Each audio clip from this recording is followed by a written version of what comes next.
માંગરોળ તાલુકાના દરિયા કિનારાના વિસ્તારોમાં મરીન ટાસ્ક ફોર્સનું સઘન પેટ્રોલિંગ હાથ ધરાયું હતું.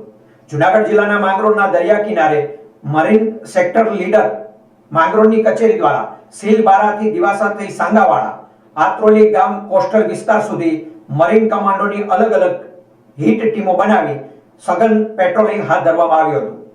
આ પેટ્રોલિંગનો મુખ્ય ઉદ્દેશ દરિયાઈ સુરક્ષા સુનિશ્ચિત કરવાનો હતો. સામાન્ય રીતે આતંકવાદી ઘટનાઓ પછીનો સમયગાળો અત્યંત સંવેદનશીલ હોય છે. જો કે હાઈ એલર્ટ બાદ પરિસ્થિતિ સામાન્ય બન્યા પછી સતત તકેદારી રાખવી અત્યંત મહત્વપૂર્ણ હોય છે, જેથી ભવિષ્યમાં કોઈ અનિચ્છનીય ઘટના ટાળી શકાય.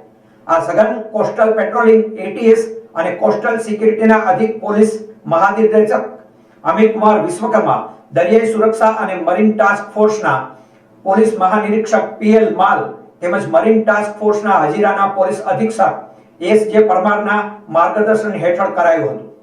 આ સઘન પેટ્રોલિંગમાં મરીન સેક્ટર લીડર માંગરોળના નાયબ પોલીસ અધિક્ષક એસ.આર. શર્મા તથા માંગરોળ સેક્ટરના પીએસઆઈ આર.વી. ખીમસુરિયા અને એ.એસ. સરવૈયા સહિત મરીન કમાન્ડોએ સંયુક્ત કાર્યવાહી હાથ ધરી હતી. માંગરોળ વિસ્તારના દરિયા કિનારાના સીલાબારા, દિવાસા, સાંગાવાડા, આત્રોલી વિસ્તાર સુધીના સમગ્ર કોસ્ટલ વિસ્તારમાં સઘન ફૂટ પેટ્રોલિંગ હાથ ધરવામાં આવ્યું છે. આ દરમિયાન મરીન કમાન્ડોની અલગ અલગ ટીમો દ્વારા શંકાસ્પદ વિસ્તાર તથા અવાવરૂ જગ્યાઓનું ઝીણવટભર્યું ચેકિંગ હાથ ધરવામાં આવ્યું હતું.